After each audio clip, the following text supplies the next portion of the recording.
Like, do you think it's a zero-sum game where it's just like the more entertainment you add, the less great a work can be? I don't think they're necessarily mutually exclusive. However, I think a lot of communities like to paint them out to be so. Like Mm. I think a lot of it is a result of gatekeeping. So it's like that's the critically acclaimed side. And it's like when something is like when it's just like pure unadulterated fun, a lot of times people are like, that's cheesy, that's lame, it's overdone, it's cliche. Like people like to criticize things even when there's not that much to criticize, in my opinion. Like I think an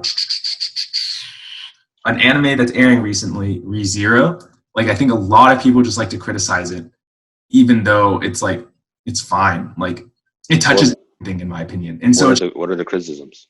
the criticisms are it's like they don't like the main character. It's like it's a like why isn't like this thing happening in this specific way? Why is it like I think it's just like it's like ReZero touches a lot of things that are like close to home for a lot of people, especially like older generation weebs who are more shut out from like other things in life, like in terms of like social development. And so it's like I feel like a lot of things are touched by like Subaru's development. So like I think that makes it really, really critically acclaimed. And then it's just like it's also really like mass appeal because it's just like a dope way to like do isekai, right? Mm. And so it's like I don't think the two things are mutually exclusive, but even when they both exist in the same thing, a lot of people just like to hate on it. And it's just like it boggles my mind. It's just like, why can't you just be happy? Like I think like we touched on this the last episode, but it's like I think a lot of people they just like to be angry. And especially in the modern climate today, it's like really easy to be angry. It's like reinforced. A lot of people enable it. They're like, you're right, you can speak your truth. You can be angry. And it's just like I don't get the point. Like it's similar to like how a lot of people talk about like revenge is just a dead end, right? Like anger doesn't get you much, Like what do you get, right? It's like a studio is like, oh, I'm sorry. Like what do you get? Like you get nothing. And so it's like Yeah. I don't see the point, but like I understand that a lot of people like to make that distinction. I personally don't think there is one, but hey.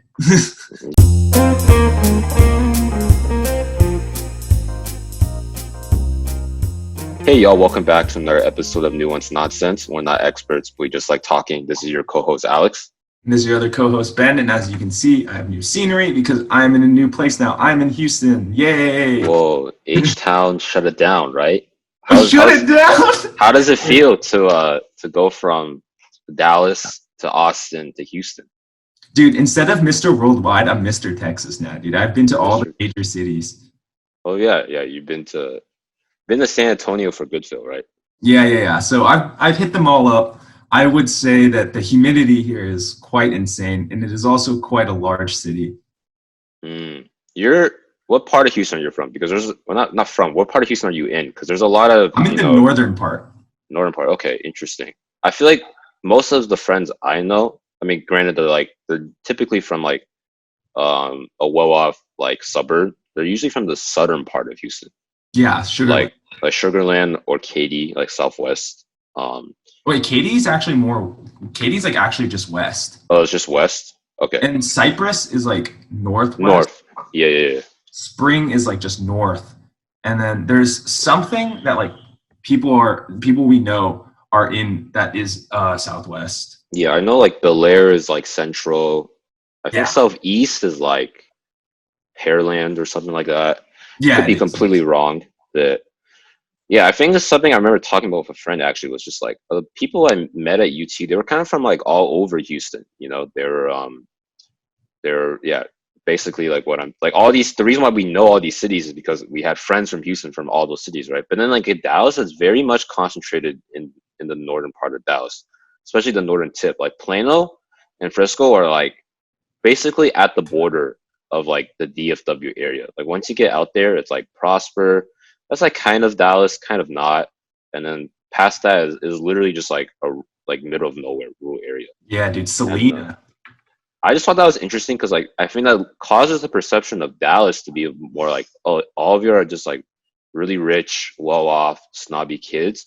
When reality is like I feel like Dallas is probably pretty similar to Houston in that like because in the southern Dallas, like not just South Dallas, like they're like all this cities like south of Dallas, you know, in that area is like they're not super great either, you know, and like you Mhm. don't particularly they're not.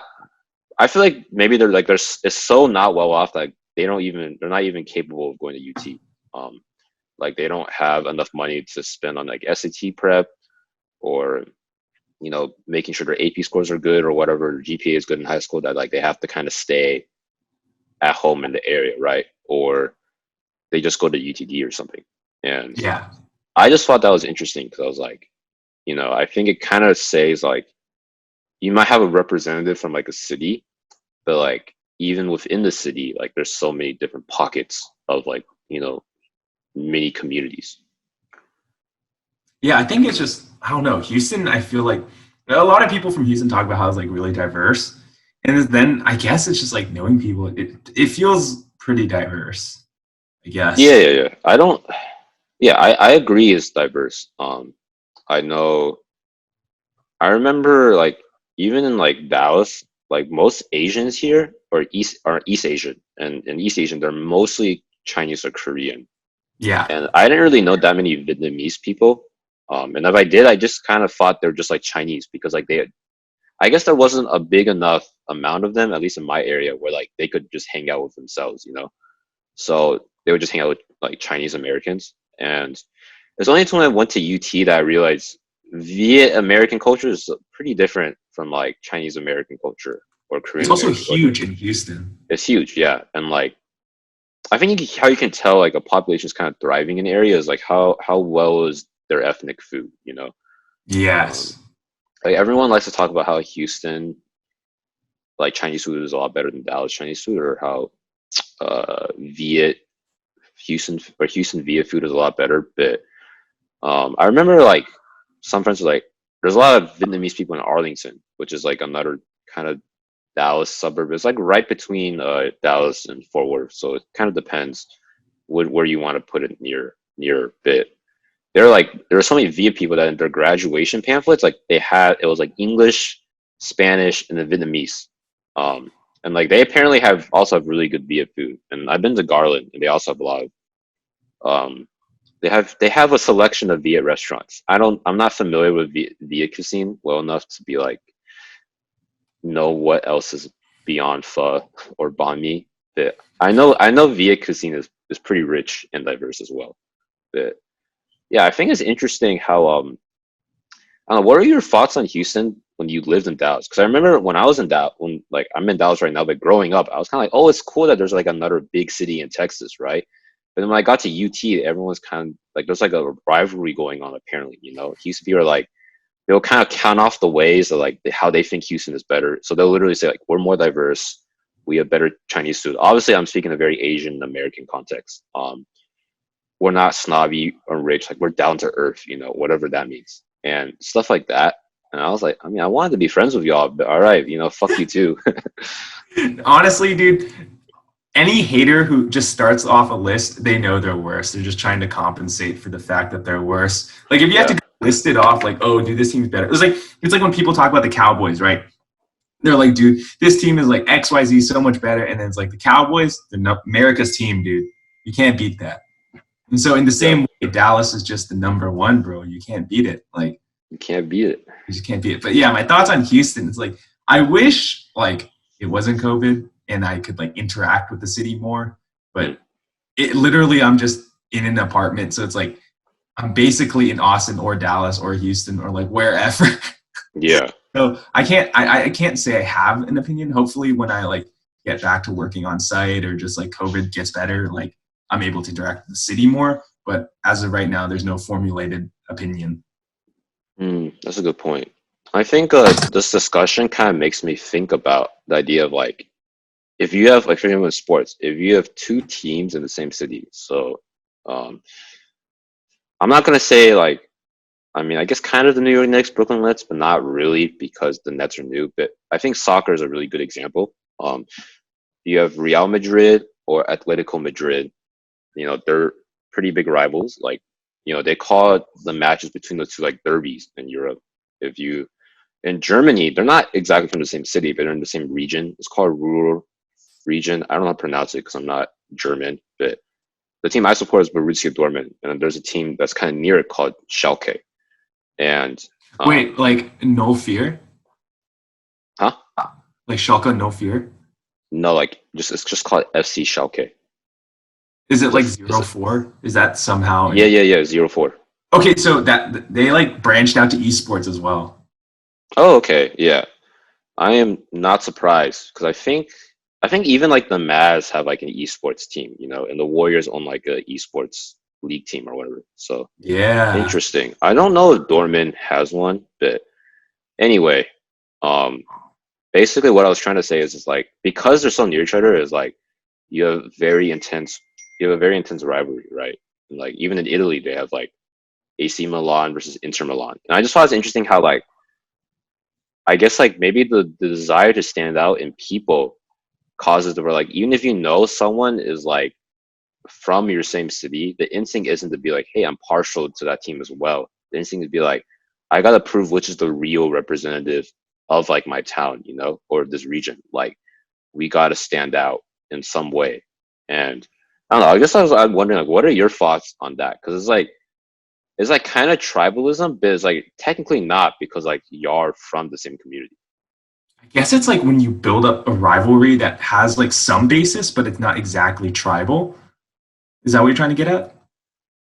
Yeah, because it's not like because I understand like tribalism, like very briefly put, it's just like you don't want outsiders coming into your group. You want to stick together, and like people will kind of form tribes of anything, right? Like you can, you know, now we call it community, so you can form a community over. Dude, I was watching YouTube the other day, and I got a recommendation, and there was like a freehand circle drawing competition, and this guy was the champion of that. And like, there's literally a community over that. So people will find a way to make a community of everything. But I just thought it was interesting in like, sports or even like, cities.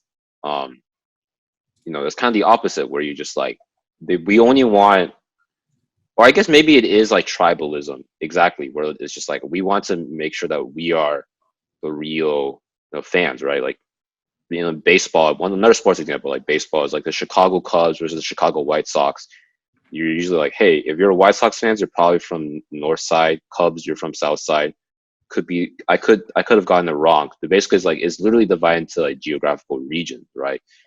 And I guess I just thought it was interesting how like people are literally just creating. It's kind of like an arbitrary distinction, but then like it's almost like, oh, the culture of this side of the city is like completely different from this other side, right? And that kind of ties back Mhm. into like Houston the versus Dallas. different Houston versus Dallas, or even just the fact that like in Houston, like probably like the northwest, like Cypress region is probably very different from like um I don't really know what the poor region of Houston is, but maybe like southeast, right? Um like I from what I understand, it's just like some of the cities on the border are like pretty well off, and then some of them are on the more inner regions are not quite as well off, and so like that probably feels different, right? But then same thing with Dallas, as in like the north part of Dallas is pretty well off, but the south side or anything else that's not in the northern suburbs is not well off, right? But then interestingly is like when you get people from those two different cities, they're like, hey, we are we're all from Houston, we're all from Dallas. Let's band together to fight this other city, basically. But then in sports, it's like if you're from the same city, even if you go out to another city, you're still gonna be like, hey, this person's an Inter Milan fan. He's not one of us. I'm a Milan fan. And yeah, I guess I'm asking like, what are your thoughts on like why do people make distinctions like that? I don't know. It is an interesting point to bring up. I guess like since you brought up Shulka No Fear, I guess I'll like use my esports knowledge to sort of think about that because there's a bunch of different rivalries in the various circuits, right? But I think a major rivalry that existed since like the dawn of League of Legends esports is like NA versus EU. Like they keep track of the tally all the time, and like I think the rivalry grows even larger because like there are different circuits, right? And so they don't play very often. They only play in international events. And so like at international events, the games are very high stakes, right? Like for example, in the World Cup, like it's very high stakes games. And so likewise in World Championship, like one win, one loss can like put you at like you could be out of the tournament or you could be winning the whole tournament. So it's like it just heats up the rivalry a lot because like the inter like sort of like the rivalries in the circuits that like they have that like feel, like what you're talking about, like Houston versus Dallas, Inter Milan versus AC Milan. Like in the NA circuit, like a while back, there's these two teams that are really famous called TSM and CLG, and they had a huge sort of like rivalry like that. And there was no region specific thing because I think esports like naturally it's not region locked unless like you're talking about large continents. But it's like there was that going on there. It's like, oh, are you a TSM fan or are you a CLG fan? You can see it in the audience, right? Like TSM is very notorious within esports as being like the most like notable like franchise. Like even in like tournaments that TSM don't participate in, people in the audience like yell like the chant like TSM TSM because it's just like so notorious and so well known. Like it's just 3 letters, everyone knows it. Like it happens all the time, regardless of whether they're there or not. Whether like even at Worlds during the finals when it was like a Chinese team versus a European team, the people were just yelling TSM. Like it just happens. And so it's like there's those smaller rivalries, but then the big one I would feel is like NA versus EU. It's like people are just always going over it. They're like, dude, like the scene in NA is worse. Like there's too many trolls. Or like in EU, they're like, dude, the internet is bad. It's so spread out. Like the servers aren't that good. Like there's always just like random things you can get into. And I think it's like really interesting for esports because like with esports, the regular person like actually plays a part in it, right? Like you could become a pro because like it's just about the you put in the talent, you put in the time, right? I guess that is the same thing for like professional sports, but I feel like it's a lot more of a genetic sort of like gate. Like there's a genetic barrier to entry on top of like a time barrier to entry. But as opposed to like esports, I feel like a lot of it is like your effort, your time, it's like how much you want to spend like looking at a screen, right? And so I think that also plays into it.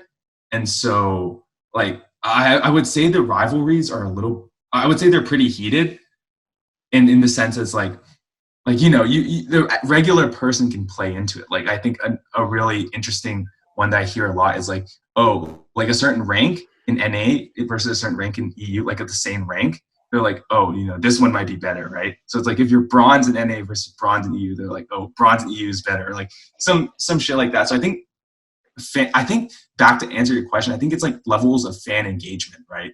So it's like how much can you get engaged with the team that you support or like the region that you support, and it's like how much like does that investment translate over to like the stakes of the game?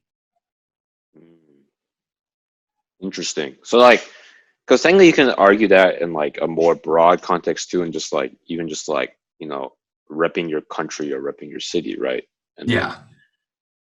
I guess like I guess like more political example would just be like the idea of American exceptionalism. Like you're literally a fan of your country, right? Like nationalism.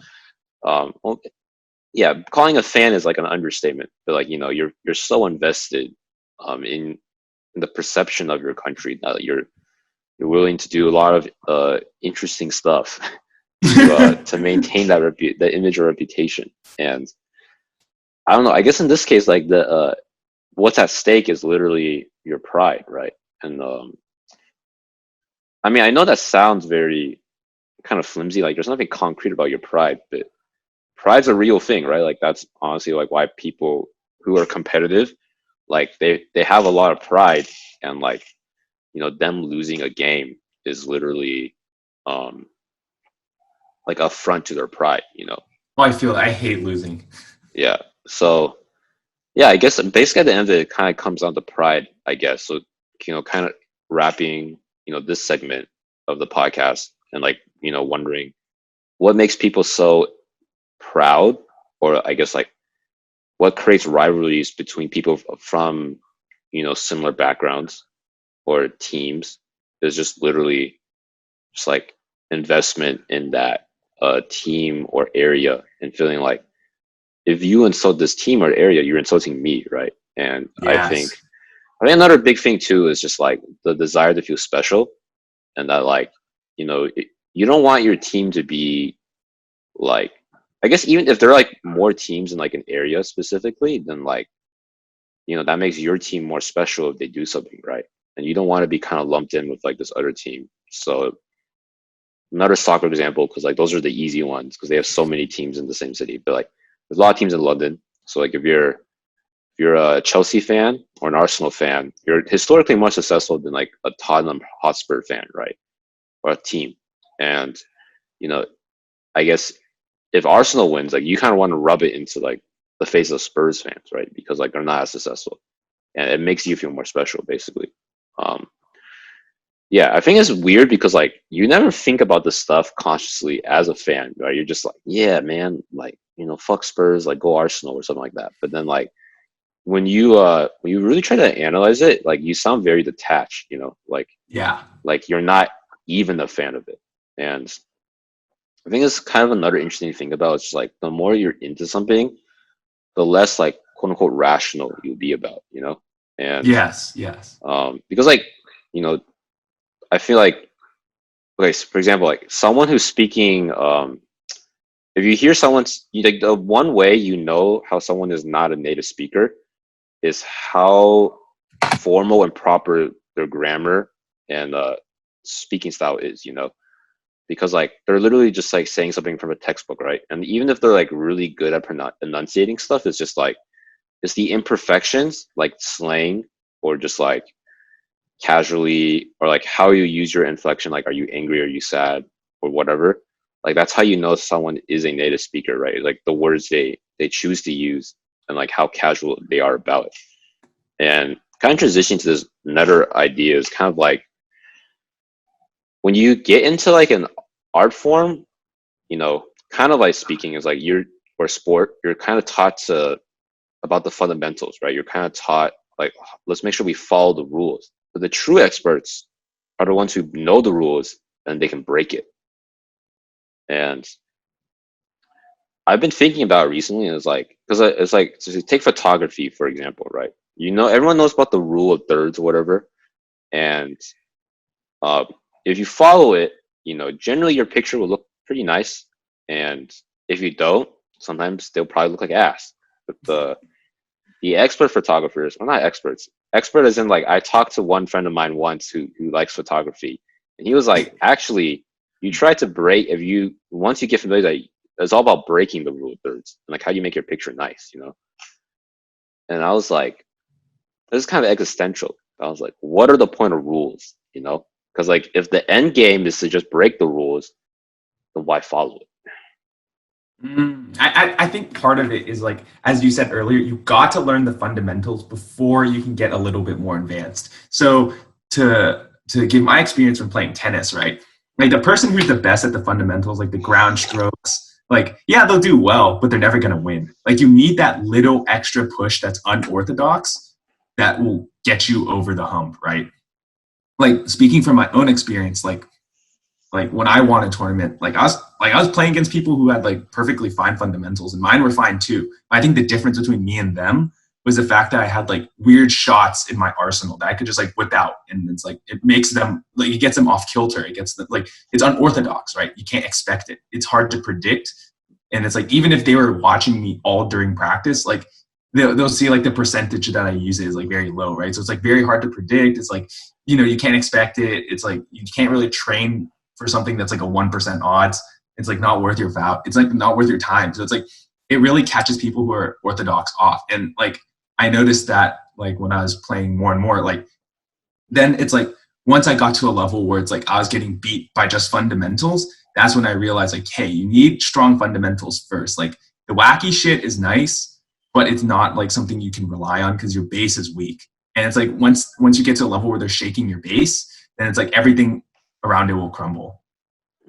I remember listening to like it's like Steph Curry he's very famous in the NBA for like kind of shooting long range threes, like even like at the logo, Sniper. and he was sometimes I think he said like I practice all of that. And it's interesting because like that's not a fundamental thing, like because like that's just a low percentage shot. But he does it anyway, makes it look effortless. But then recently I was watching. I mentioned this before on the podcast, but the Michael Jordan documentary, The Last Dance. He was like he was known for doing like pretty creative stuff too. Like he had a very famous like layup where he literally switched hands in midair, right? And he's like, I practice none of that shit. I just practice the fundamentals, and if I have the fundamentals, then like I'm just creative enough to bend everything towards my will. And then I guess even though technically that was technically older philosophy, in that like because he said this in like 1998, and the documentary is just like releasing that now. But to me, I was like, that's a good point, I guess, in a way, and that like I guess you kind of rules are about like I guess the principle of something, you know, um, like what are you trying to hit at like as a player or an artist or a worker, like what are you trying to convey like as a practitioner of like your field, right? And Mm. you know, I think these rules help convey that spirit, but there's a problem when things get too legalistic, right? Because like words can only capture so much. So another sports example, because sports are just way too easy, is in soccer, like you have like there's a handball rule, right? And like uh you can only play with the ball with your feet unless you're a goalkeeper, and that's and even if you're a goalkeeper, you can only handle it with your hands in like a certain I think it's like a penalty box basically. And once you don't, so basically like there's a lot of controversies recently, and that um like someone would like kind of purposely kick the ball, or the ball would kind of just land on the player's like arm. It would be like their shoulder or something, right? Or like it'll be like barely touching like the wrist or something. It's like clearly like the players also trying to do their best to not touch it, right? And they still get penalized for it, or like they score a goal, it's not counted. Mm. And the whole point of like penalty like handball is like really like you want to make use of your feet. You don't want to just like carry the ball to the goal or whatever, right? Because that wouldn't be that fun of a game to watch or to play. And but literally, like because these rules have to be interpreted to the line, because they allow if you have interpretation of rules, like things get cloudy. It's just like automatically if it technically fits the definition, it's out, right? But then I was like, I was kind of now thinking about like I feel like it robs stuff you do, like you practice, like so much potential if like you're just I think literally playing things to the letter, because like that literally limits like creativity. And I was kind of just thinking like I feel like we kind of view rules as more like if I break this rule, like God will like strike lightning down and kill me, right? When reality is like nothing will probably happen. Um, only if you get caught, and only it depends how much like the enforcer cares, right? So I was like, maybe it's probably more healthy to view things as rules, as these are principles I like to follow, right? Because I think in a way, like when you break the rule of thirds, you're not necessarily breaking the principle of it, right? Because you're still the principle of photography. Obviously this sounds super vague because I'm not into photography, but you just want to create an aesthetically pleasing photo that conveys a meaning, right? Like good photos can capture emotions, or like um you know even like maybe even display a political message that conveys a point. um and they may not necessarily follow like the rule of thirds or whatever other rules of photography there are, but like they're still upholding I guess the fundamental principle, which is like to convey something, convey a meaning, right? And Mhm. same thing with sports was like, okay, you shoot free throws with like your feet parallel or something. I'm kind of making this up, but like if you don't, as long as it goes in, like that's technically all that matters. Yeah. But yeah, I guess like end of this ramble is just like I think a lot of things in life is like we interpret stuff, or we want things to be absolute, and like we don't, because we want it to be like this is either right or wrong, and like I'm just doing things the right way, when reality is just like things are literally more grayscale. But it's like I guess, yeah, technically if you follow or you don't follow a principle, but how you follow it can be very different, because like there's many different shades of like color. um and yeah, I guess what I'm trying to say is like I think we would all be better off if like we just treat rules as like principles to follow, but not you know rules as in like you're as in legalistic. Okay, I can understand that. Like, I was gonna bring up like an example about like story beats and just like how traditionally stories go. It's like yada yada yada. But I agree on like almost all parts basically. Like, I think like rules just kind of like exist. Like, I guess it's like a matter of like how daring you are as well. Mm, Like I remember back when I played tennis, like a lot of tennis examples, but like there were some people who like kind of like you call your own shots when you're in like the lower levels. So it's like you can choose to be an asshole and just call things that are like barely in, like out, and it's like the opponent can't tell because it's just like such a marginal difference. Or you could be that guy that just plays it right, Yeah. and it's an unspoken rule. You got to be sportsmanlike. But there are some people that just like to cheat, and it's like very clearly out. I mean, clearly in or out, and they call the other way, right? And it's like it's their call. You can't just contest them and go, you're wrong, because it's their call. So it's like there is some level of like you should follow the rules, but it's like you don't have to. It's like when it comes down to principle, like there are people who are willing to like jeopardize the like the game to just like get the win. Sometimes people are just like anything for the dub, and so there's Mm, some aspect of that. But basically, it's like I do agree. Like they're just principles. You can choose to follow them. You can choose not to. But I think they exist for a reason. It's worthwhile to follow them for the most part. yeah. I mean, I think like following the principle might be considered black and white, right? Because it's so broad. Like, I don't Mm-hmm. know if it fits the principle, then like that's what matters. If it doesn't, then like you're doing something wrong. I think something you said that's like kind of related that like kind of piques my interest is like people who do anything for the sake of winning. Like, do you respect, I guess, those people, or are you kind of just like you're an asshole? Back when I played, I thought those people had no honor. But then now, like I still don't play that way. But like now that I've played like more team sports in college and just like more stuff in general, like I respect it in a sense like you're willing to hustle to the max, right? It's like you're willing to like even jeopardize your own morals for the dub. And I was like, if you're willing to like do that, like by all means take the win. But it's like if I Yeah, beat you and you went that far, then you fucking suck. that's a good point. I mean, something I was thinking about is like that's kind of in it's like pride, but not really in some sort of way, right? Because you don't have that like if you're willing to, I guess, kind of subject yourself to that level, like you don't have that much pride, like you don't care. But at the same time, like you have so much pride, like you would rather do anything but lose to this person. And Yeah. I don't really know how you would call it, but it's like some sort of nuance of pride. But I was thinking about this Yeah. because like in sports, like a lot of times people like they like to think like attacking is beautiful, right? You want to see attacking football, attacking soccer, attacking basketball, and defensive, whatever, like all those is like really boring. But it's usually kind of the stereotype is kind of like if you're super defensive, like you'll do anything what it takes to win, especially if you're dirty, right? And there's a soccer coach called Jose Marino, and he's known for being very pragmatic, and he kind of just like his way of playing soccer is more like it's not about what I can do to win, but what I can do to make sure you don't win, you know. What the hell? And so I guess he's very tactically aware, and that like he will do things to nullify your strengths. And but a lot of times that kind of settles. He's okay with having 0-0 draws, stuff like that. People are like, um, it kind of goes into this argument where it's just like is sport for entertainment or is it for winning, you know? And I don't know, it's an interesting debate because like I feel like when people say like I just want to win, I don't care how we do it, they don't fully mean it because it technically like if you don't win anything, then like you just watched something that wasn't great to do and like you just wasted your time, right?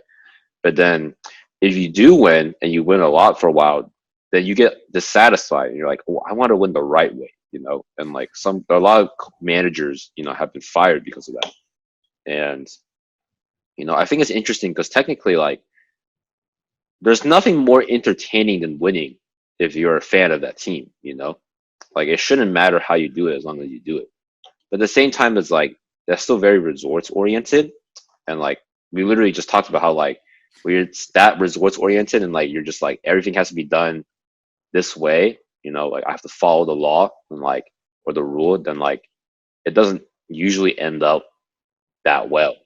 Like you're not enjoying it. But then I don't know. I just feel like even in some ways, like the idea to, I guess do something um the right way is still kind of legalistic, interestingly, where you're like the Manchester United way is to always, play attacking and beautiful football. And if we're not doing it, it doesn't matter how much we win.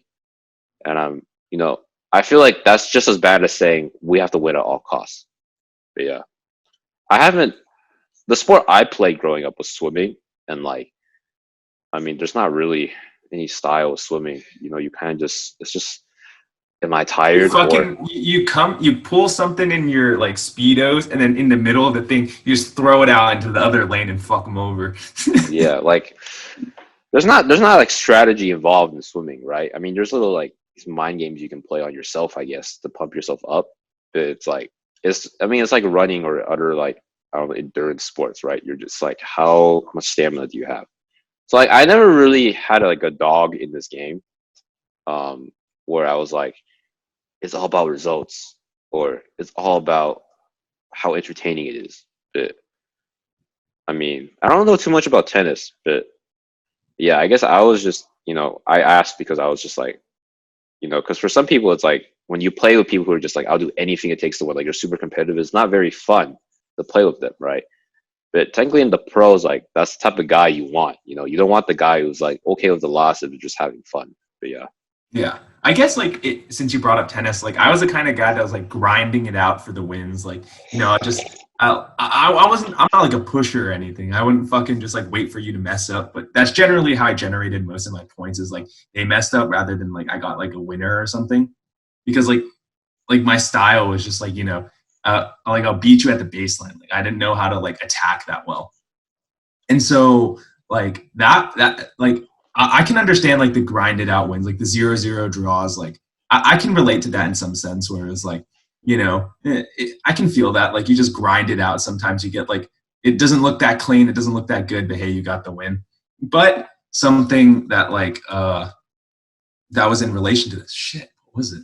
I was thinking of it, and then I just suddenly forgot what even sport was this.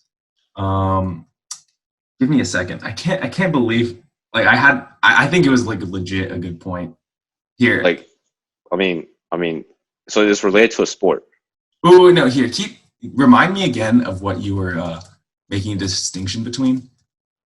Soccer. It was about attacking soccer versus entertain, Oh yes, winning so I was soccer gonna versus entertaining soccer. Yeah.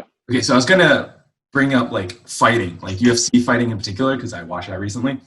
Yeah. It's like I think it's like a conundrum, right? Because it's entertainment, but it's also like a sport. Like you're trying to win as a competitor. So it's like recently there's like just in general there's sort of like this thing where it's like in UFC they want you to like punch and kick and like fucking knock someone out, right? They monetarily reward you for doing that. But there's also people who like grind it out, they like wrestle you to the ground and just slowly outpoint you, like you're never like if you're like the common thing is like striker versus wrestler. If the striker isn't good enough to like knock out the wrestler will just slowly like outpoint them for a win, right? And maybe like get a choke or like something. It's like they don't specialize in chokes that much. So it's like that's typically the conundrum. And a lot of people see the wrestlers as boring, right? But they got the win. So it's like the conundrum is like do you win or like do you go for like the really flashy win and like potentially lose? Because like if you just wrestle them to the ground, they can't strike you with all their force, right? They're like, if you're standing up, you can generate a lot more force than if you're like fucking sitting down against a cage. So it's like what do you get, right? It's like the thing that you're losing is like fan support, right? And so it's like technically you lose because you make less income, but it's like you still got the win. So it's like what's more important? And it's like there are some people who get both, right? But like that's not that common because like Yeah. at the highest level of any sport, it's like you can't just take everything unless you're like just that top dog, right? So you got to pick and choose like what you got going on here. Do you want to like risk it and like be just like fucking go all in, or do you want to like get those grindy wins and it's like fan support isn't that much behind you? It's like I don't know. Yeah. I think a kind of interesting point is just like if you do choose the grinding out way, even if you may not have a lot of fans, those fans will be your ride or die. Like Yeah. they will be very loyal to you, and that makes sense, right? Because like if you don't have a super appealing game to like I guess the masses, like the ones who do love you, like they love you almost unconditionally. They're the type of fans like even when you suck, they'll just be like, I don't know why I'm fans of this team, but they still come out to games and stuff like that. So yeah, I guess it really depends. But so, kind of related, and it was like, um, I don't know. I guess I think it's an interesting idea, but it's just like we tend to commercialize like success, where we, obviously we market the winners, usually. So like, even if you're not into super into a sport, like, who Michael Jordan is, who LeBron James is, who Messi is or Ronaldo is. If the league does care about marketing, slight tangent. I was like, I noticed that like, so in baseball, the greatest baseball player in the game right now is called Mike Trout. Then most Dude, people he's don't. paid hella money. Then most people actually don't really know who he is because the MLB doesn't market him that well, and that's what happens when you have a commissioner who doesn't care.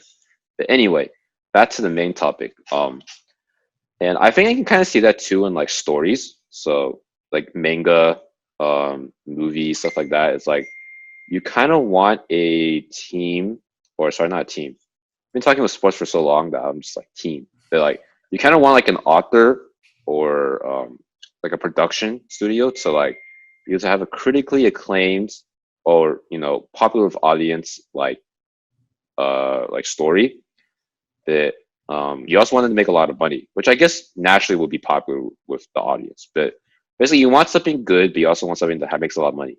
And I think there's been this kind of trend recently to kind of like these are two separate things, right? So like the indie films are always going to be um, not that financially rewarding, and you will get a lower budget because of that, right? And it's kind of just like here's what you can make. You can make the most out of your money, basically your budget for that. But then the ones that like people know like sell out regardless, like maybe action films, superhero films, stuff like that. Like they will, break $2 billion in the box office, but they may not be well received, commercially or critically, And I think that kind of has this like divide in audiences where it's like I just want to have a good time watching this movie, and you have like the people who are like, I want this film to like make me think about something, like I wanted to, to think about something politically or existentially, and then you have like because there's this divide, is like some people will call it like the I guess more people who like films or like film snobs, they're like, oh, like you just want thing you're just pretentious basically, and like you want to understand something that we can't, right? But like I don't understand it, and like I don't think it's anything special. Like I just want to have a good time, so I'm here. And then you have like this divide that it's like I guess what I'm trying to get at is yeah, how can you do like why not both? Like literally. Um like do you think it's a zero sum game where it's just like the more entertainment you add, the less great a work can be? I don't think they're necessarily mutually exclusive. However, I think a lot of communities like to paint them out to be so. Like Mm, I think a lot of it is a result of gatekeeping. So it's like that's the critically acclaimed side. And it's like when something is like when it's just like pure unadulterated fun, a lot of times people are like, that's cheesy, that's lame, it's overdone, it's cliche. Like people like to criticize things even when there's not that much to criticize, in my opinion. Like I think an anime that's airing recently, ReZero, like I think a lot of people just like to criticize it, even though it's like it's fine. Like it touches what everything, in my opinion. And so it's, what are the criticisms? the criticisms are it's like they don't like the main character. It's like it's a like why isn't like this thing happening in this specific way? Why is it like I think it's just like it's like ReZero touches a lot of things that are like close to home for a lot of people, especially like older generation weebs who are more shut out from like other things in life, like in terms of like social development. And so it's like I feel like a lot of things are touched by like Subaru's development. So like I think that makes it really, really critically acclaimed. And it's just like it's also really like mass appeal because it's just like a dope way to like do isekai, right? Mm, And so it's like I don't think the two things are mutually exclusive, but even when they both exist in the same thing, a lot of people just like to hate on it. And it's just like it boggles my mind. It's just like, why can't you just be happy? Like I think like we touched on this the last episode, but it's like I think a lot of people they just like to be angry. And especially in the modern climate today, it's like really easy to be angry. It's like reinforced. A lot of people enable it. They're like, you're right, you can speak your truth. You can be angry. And it's just like I don't get the point. Like like it's similar to like how a lot of people talk about like revenge is just a dead end, right? Like anger doesn't get you much, you know? Like what do you get, right? Like studio is like, oh, I'm sorry. Like what do you get? Like you get nothing. And so it's like Yeah. I don't see the point, but like I understand that a lot of people like to make that distinction. I personally don't think there is one, but hey. Yeah, I don't know. Maybe it kind of goes back to like what we were talking about earlier and like what makes something special. Um, because I guess if everything is, as good as your favorite work, then like, it makes you feel like I either don't have good taste or like my work isn't as or not either, but kind of tags along. But like my work isn't as good as I thought it was, right? You kind of want to defend that. So you're like, oh, maybe this makes a lot of money, but it doesn't satisfy me intellectually, the same way as my favorite show does. And um, I mean, I can kind of see where they're coming from. Like take Transformers for example. Like at least the first three or four, or there's only four, or is there five? Oh yeah. Just Anyway, five. Just yeah. five. Anyway, that doesn't matter. But basically, it's like when you go into it, you're not getting something particularly deep. It's probably not that great of a plot. But it's just like, I mean, if it's like choreographed well, because it's an action film, then like it can be a good film, right? Like there's more to a good film or manga, or I guess I don't want to say story because I feel like people equate story with plot a lot. But I guess for the sake of this conversation, just like story, then just like the plot, right? And I think people really like to focus on that, but because like I guess like it's easy to evaluate, not easy, but it's probably the easiest to evaluate if like a story is good based on their plot, right? Because like how it made you feel, or like how much you like the characters, or how entertaining or interesting the world was, is like not something that's like super obvious. You kind of have to I don't know, I guess like invest yourself into the story and like see for yourself, and like that Yeah. can be really subjective. But um recently I was rereading Naruto because I was feeling nostalgic and there's not much to do. Um, and I know sometimes people are just like, why would you reread something when you can try new things? And I understand where they're coming from, but I think there's value in rereading stuff because like you catch stuff you haven't seen before. And if you haven't read something in a long time, like you're basically reading it for the first time. Like I honestly don't remember much about Naruto except like what happens at the beginning and what happens at the end. And so I was like kind of thinking about rereading it, and um, Naruto gets a lot of flack because it was popular, and this kind of goes back to the like gatekeeping thing. Like, you have a lot of manga anime fans who are just like, oh, you just read or watch Naruto or Bleach. You're not a real fan, I read Boku no Pico, like I read Boku no Pico, like I'm a real fan, I'm going out of my way to do this. And I guess as you know manga and anime become more mainstream, this has become more prevalent. But I think Naruto has kind of made a slight bounce back in the reputation. Like since it's over, people are kind of a little more nostalgic. So they're like, oh yeah, like it's part of my childhood. Like it's not the greatest, but it's not bad, right? So I was reading it, and I was like, I mean, there's a lot of potential in Naruto, right? The beginning was like pretty good.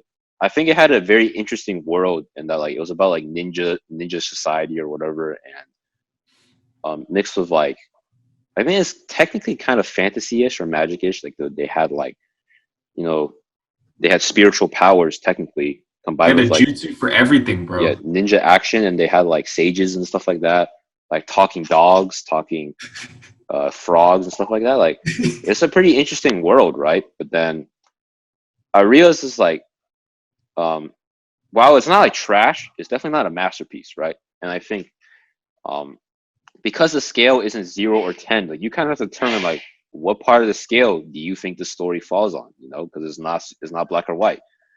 And I think that's actually like, a pretty important thing to do, like as a fan. Like maybe I'm being legalistic, but like I think it's important to not just like watch or read things just because like people say like this is the best, because like how are you gonna tell if something is good? Like this is a meme. This is like a half jokingly. I always tell Ben this. Be like, you gotta experience the bad to appreciate the good. I'm telling you, that's why I say you gotta watch Plunder. And Plunder is like trash, according to Ben, and I believe it because I've seen clips, and you're gonna know exactly why it's bad, right? But that's easy. But like when you watch something that's like kind of like a 6 or 7 out of 10, like some people will say that's trash, but it's not. Some people say it's great, but it's not. And you kind of have to understand like, okay, it like fares well in some regards, but it falls short. So example for Naruto, it's a pretty interesting world, and the characters are somewhat relatable, right? Like when Naruto is like feeling like no one cares about me, and like I have to stand up for myself, and I want to make like a name for myself, and I don't want to feed into hate. That is technically the correct answer. Correct as in like that is a good way to go about your life. But is written so black and white where it just feels fake. And it's kind of like the idea of like, oh, cliches are true for a reason. Um, they're just said so often that you just think it's dumb. But when you experience it for yourself, it's actual facts. And I thought like, oh, okay, that's a good point. So then like the more I read Naruto, I'm just like, it kind of touches upon like everything kind of right. Like I talked about characters, I talked about world. The plot is probably its weakest point, especially at the end. Like there's definitely a lot of like points where like take Sasuke for example, like he just escapes like from dying because he has like the Sharingan or something, or like they kind of blame every problem on like some like Danzo because like he was like this manipulative bastard. I'm like, that's terrible writing, but it's like it had potential. So then I guess what I'm going at is like recently in the manga, another manga I read, it's kind of a meta manga. It's literally about like an editor and a mangaka. It's called Hitman. And there's one scene where like this like really famous manga in the universe, like he has written a really popular manga and he wants to show that he doesn't need an editor to write good stuff because he's like y'all just dilute talent, you just force things onto us, and also we don't need y'all, right? Because like, and then the editor's trying to say like, no, we help improve artists' work, and he's like, if that's the case, there should still be no editor because like um, you just let the good editors or good authors just do their stuff, and the bad authors just do their stuff, and if you just follow that, then who's actually deserves to win or not win, but like be popular. And I was like, that's an interesting point, but the way he wrote it, it was like you could tell the character was written to drive a point, you know. Mhm. And I don't know. I was just kind of thinking like, I mean, what are your thoughts on like not like the character, but just like the idea of like, do you need an editor or not? Because I know like in webtoons, like it's basically very self-published and like there's a lot of like hidden gems. And some people are just even straight up just like, I think webtoons are better than manga, right? But some other people are just like, there are a lot of bad webtoons, and I can agree. Like there are definitely a lot of webtoons that are just straight up just like porn, basically, and like they're just written to like drive like clicks. And I was like, it kind of goes back to the idea of like a perfect system or not. I mean, I personally like the idea of editing because it's like the idea is like, oh, what is it? It's like first draft, best draft, right? No, first draft, final draft. Like I used to be of that mentality because I thought I was like a hot shot writer. I was like, dude, no matter what I fucking write is good. And when I got into the practice of editing, I was like, wait, I'm writing like most of the time I'm writing like dog shit, right? It's like I just couldn't tell. Like I didn't have the ability to discern it. And I think part of it is that it's like until you get someone else that isn't yourself to like edit what you're looking at and then like critically examine it and go like, hey, you're fucking up here, you're doing this wrong here. That's when you kind of realize, oh shit, like whatever I'm writing just randomly by myself isn't like top tier shit. It could be really top tier shit, but like I don't think for the most part it is. Yeah. So on the lines of that, I do like the idea of editing something. Like I don't think like the first thing you pump out will be like the best version of it necessarily. However, I do understand the idea of like you're getting diluted, right? You're getting like your ideas washed up, and it's like, especially when you like make the committee bigger and bigger and bigger, like let's say there's more editors, there's more assistants, there's more people like sort of pegging in their ideas. Like a lot of things get muddled, and you have to appease everyone, or at least the majority of this committee, in order to pass something, right? So like that part can get really annoying, and then it's like the artist wants more like creative license to do whatever they want, and that it's just like it becomes like a never-ending cycle. And so like I can agree in part, because like I don't like it, especially when like I'm making something creative, for it to get muddled up with like a committee sort of thing. But I do understand that like you need to edit stuff. Like nothing, most things don't come out like perfect on first try. Like that's just the nature of it, right? And so I, I don't know. Like another thing is like writing characters. Like I learned this in like a YouTube video. It's just like a lot of characters are written just to be like one note, or like drive a point, or like say one thing and that's all they do, right? Or just like say like a certain message and that's all they do. But it's like the real thing is like when you make them more like people, or like characters, or you humanize them, right? And then like when they drive a point despite that, is like when it means more, right? Because it's like it becomes more nuanced as you humanize a character more and more and more. It like it starts to like impact the audience more. I think like a good example is like in Kill la Kill, the main character's best friend is like, she's literally just there to just like be like comic relief, as opposed to like in another one of the studio's works, Gurren Lagann, where it's like Kamina was like, he was there to drive a point, like he was just there to be like an alpha Chad, right? But like he was humanized in a way that like what he did and like his lifespan like mattered, right? As opposed to just being one note or comic relief or whatever. So I think like maybe if like Hitman had like humanized this character more, I could like agree with it more, I guess. But I think because it's so one note, like I just can't agree. And it's like I've seen what editing can bring, and it's like everything brings something to the table, right? And so it's just like you can't just like be black or white about it. Yeah, I think it's